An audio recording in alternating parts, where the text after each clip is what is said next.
I would be bodyguarding somebody else and end up at some of his parties. I've been around him a couple of times, don't like the guy. The man is a liar, he's a deviant, and he plays with dark magic. On Tuesday morning, something happened to Jamie. He suffered a medical emergency, we're told.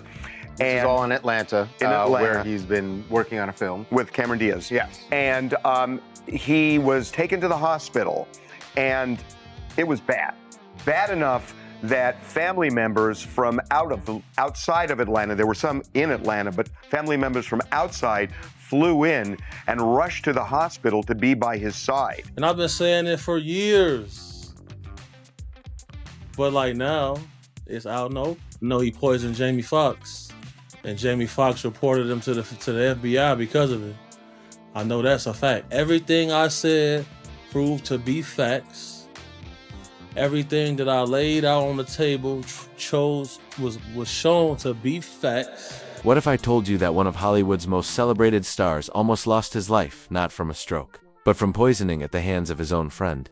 And what if that so-called friend, now sitting in federal prison, lives in constant fear that his victim is still alive to expose the truth? Words like deviant and dark magic aren't usually connected to billionaire moguls unless something sinister is happening behind closed doors. On April 11, 2023, Jamie Foxx, who was in excellent health, suddenly collapsed. The official story blamed a brain bleed, but the real story? That's about to change everything you thought you knew. Big homie CC isn't in the business of conspiracy theories. He deals in facts. And the facts he shares paint a shocking picture about Hollywood's deadliest friendship for 20 years. America bought the illusion Jamie Foxx and Sean Diddy Combs, two giants of entertainment, appearing to support each other at every step. Award shows, red carpets, social media posts, they looked like the perfect Hollywood bros. But those inside Diddy's inner circle witnessed a disturbing reality. Gene Deal wasn't just Diddy's bodyguard. He was a witness, a confidant, and the keeper of Diddy's darkest secrets. For years, he watched as the relationship between Diddy and Jamie crossed lines no normal friendship should ever cross. The relationship Diddy had with Jamie Foxx, oh my God, it slipped my mind where we was at. But they was on some friendship stuff. That shocked reaction you hear from Gene. Oh my God, isn't the sound of a man describing a typical friendship? It's the voice of someone reliving things so inappropriate. Even after years, he still struggles to put them into words. These weren't harmless private moments, they were events that crossed every line of acceptable behavior. Gene's revelations go even further, explaining how Jamie was slowly drawn into Diddy's lifestyle. He was cool enough to get on the tour bus, fill up the girls and go to the back room and chill with Diddy, then come out, fill up the girls and leave. Resharing women isn't friendship, it's exploitation. Jamie wasn't just attending Diddy's parties. He was part of a system where women were treated as disposable objects for their entertainment. This wasn't simple collaboration. These actions created a bond between Jamie and Diddy that tied them together through compromise and secrecy. And Jamie Foxx got on the bus like he owned it, like it was his. So I know he had a conversation with Puff before he got on the tour bus. You understand what I'm saying? I know he had a conversation because he wouldn't have got on the tour bus unless he had that conversation with him. He wouldn't be able to go to the back unless he had a conversation with him. Tour buses turned into private meeting rooms. Phone calls became strategy sessions. Jamie had access to Diddy's inner thoughts and plans, making him both valuable and dangerous. When someone knows your secrets this deeply, they either become your closest allure, your greatest threat. To the public, their friendship looked glamorous, but behind the scenes, it was a partnership built on crime, blackmail, and secrets so dark they could destroy them both if exposed. Unlike other entertainers who only collected memories, Jamie collected evidence. His obsession with documenting Diddy's private world began innocently, but evolved into a detailed archive that made him the most dangerous man in Hollywood. While others forgot the night, Jamie arrived with professional cameras and lighting equipment, recording everything at broadcast quality. The infamous $400,000 party he hosted wasn't generosity. It was an investment, buying access and securing proof. Jamie thought his cameras gave him power, but in reality, they painted a target on his back. Every frame he captured was evidence in potential federal cases, making him Hollywood's most valuable witness and its most dangerous liability. But Jamie didn't just record, he participated, and once you're part of Hollywood's inner circle, the price of entry is high, and leaving can destroy you.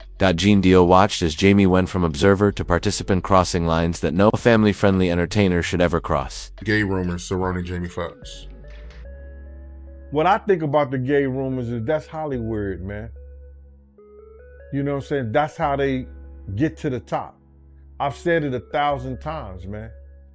the people that indulge and make that type of behavior common, like they don't have a problem with it, putting on the dresses, you understand, acting as if they a woman, taking those type of roles. When they show those people that they are capable of doing that, they are capable of doing anything. And that's how they get their rise into their fame in Hollywood.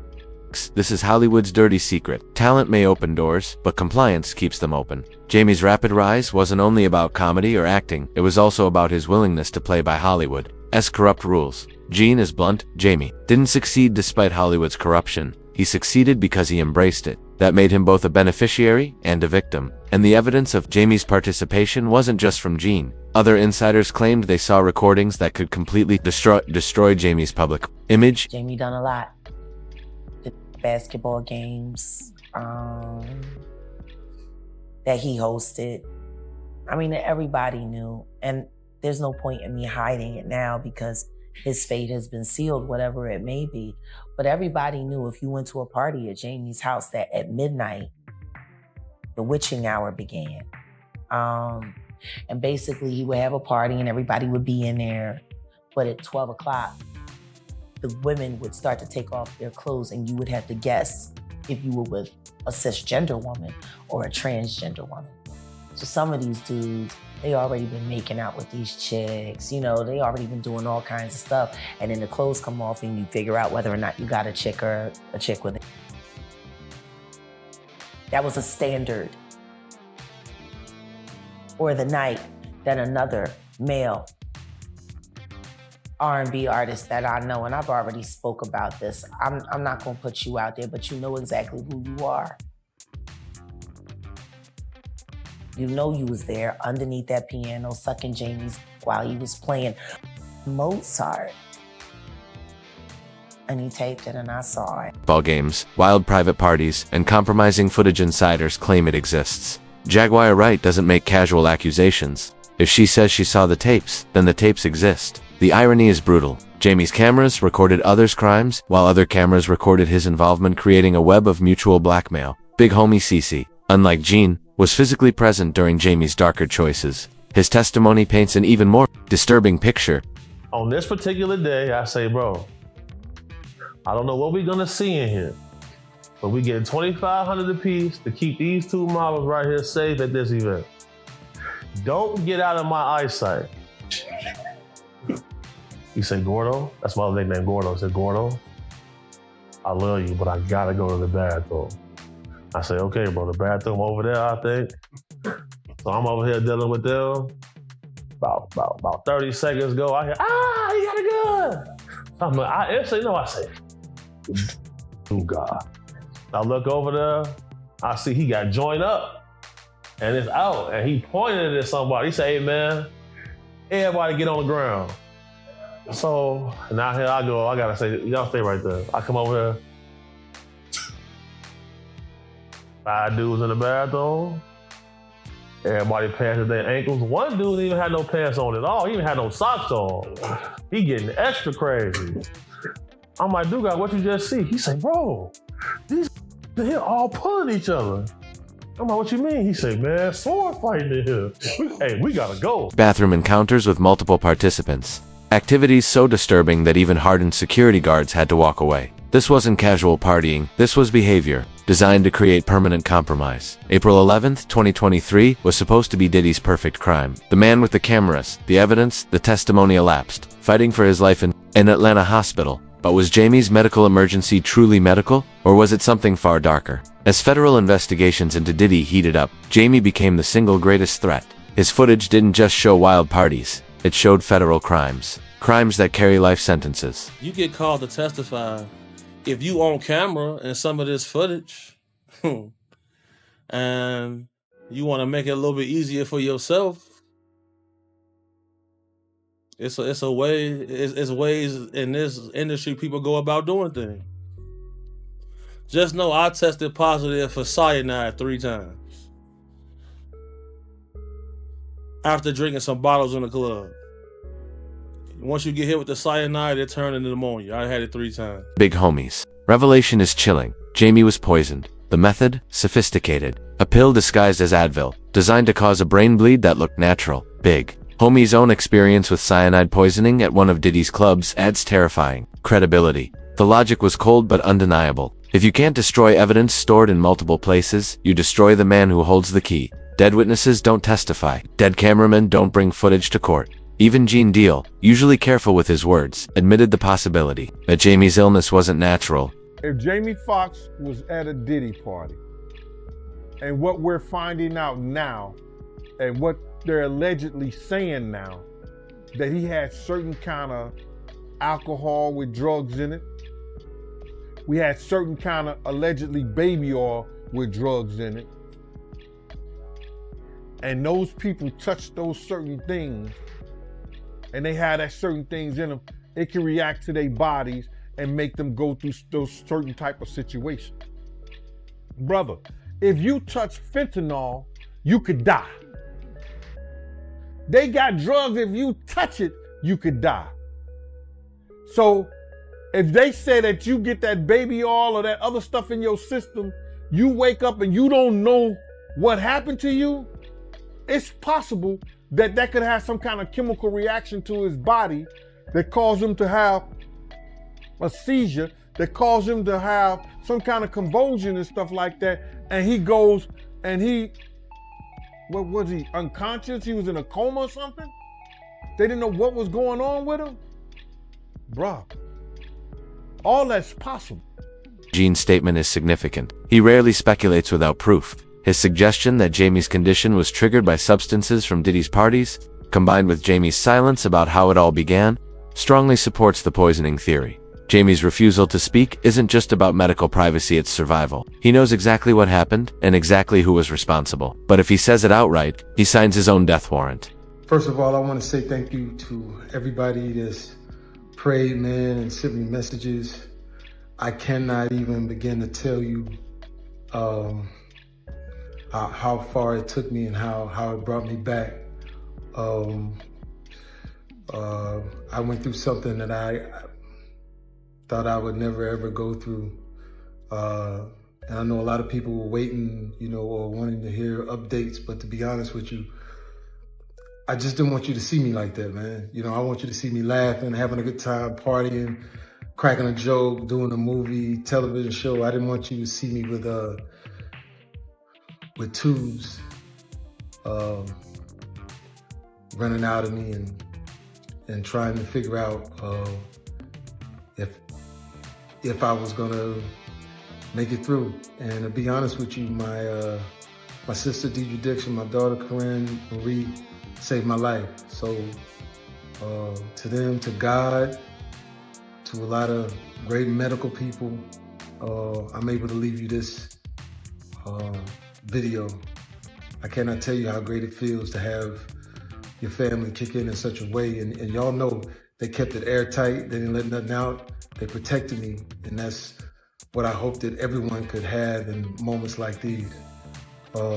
Now, by being quiet, sometimes things, get out of hand. People saying what I got. Some people said I was blind, but as you can see, the eyes are working. Eyes are working just fine. They said I was paralyzed. I'm not paralyzed. But I did go through, I went to hell and back. And my road to recovery had some potholes as well.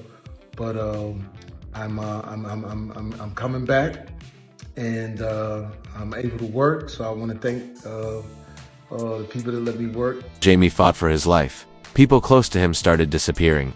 His manager, Brian, who knew all his secrets, suddenly vanished without explanation right when Jamie needed him most.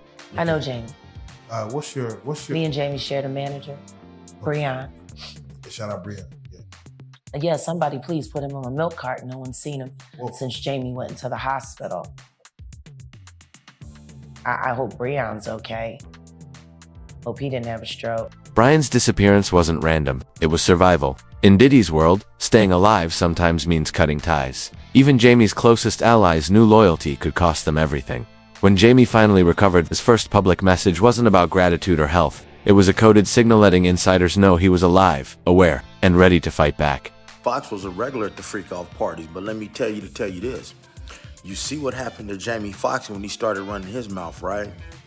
Jamie Foxx almost was out of here, you dig? They never said what happened to him.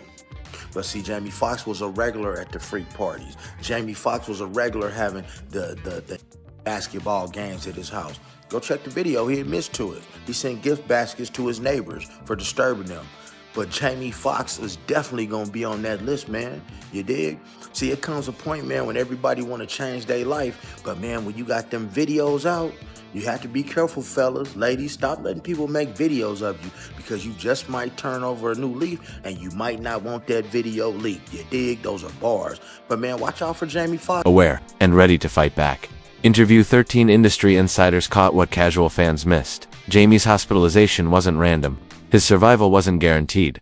The warning to watch out for Jamie Foxx wasn't about a career comeback. It was about revenge. His refusal to share details wasn't about privacy. It was silent confirmation that this was no ordinary illness. By December 2024, with Diddy locked behind bars, Jamie finally felt safe enough to speak. But he had to be careful. Too direct, and he'd share the fate of Diddy's other victims. Too vague, and no one would believe him.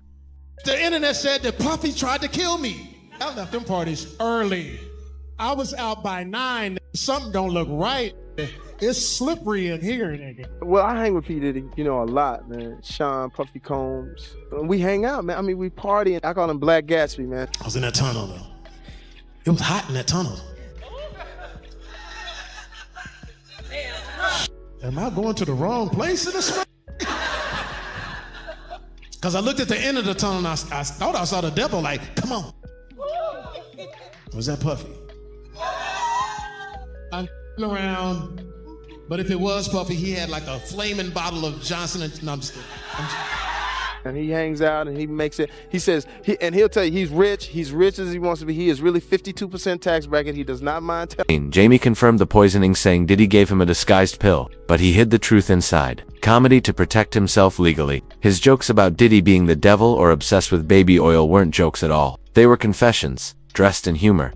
After years of praising their friendship, Jamie's sudden shift in tone after his collapse made the truth impossible to ignore. Jamie Foxx said out of his mouth, his partner handed him an Advil, and he woke up 22 days later. That's what he said. Mm-hmm. And we was at his Netflix screener. He blamed it on Diddy there. Seen it. Why is Jamie Foxx having basketball games at his house with all men? I'm just trying to see what's going on. Mm-hmm. These things, that's what's taking place. All them dudes is empty. Industry insider. Choke, no joke, confirmed it. Jamie's Netflix special wasn't comedy, it was testimony. Nothing he said was just a punchline. But Jamie's poisoning wasn't only about silencing one man, it was part of a disturbing pattern ritualistic behavior among Hollywood's elite. The whole time when Jamie was out for the industry insiders, Diddy did that to him. Okay. He caught Jamie filming, allegedly, or whatever. They told Jamie to chill. He didn't chill, and allegedly Diddy and his security beat Jamie. And that's why Jamie was in the hospital, allegedly, right?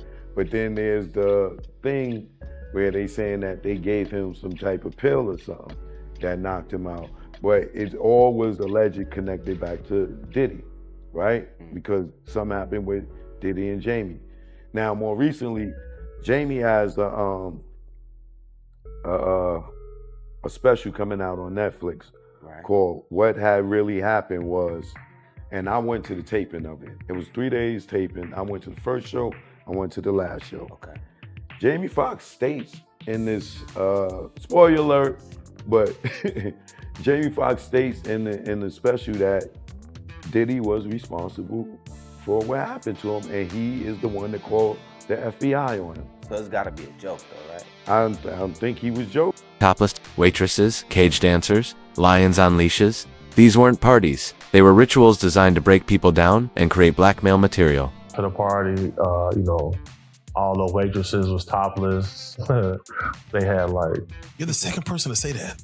Yeah, that's okay. Yeah, the waitresses was topless. Like they had like dancers in cages.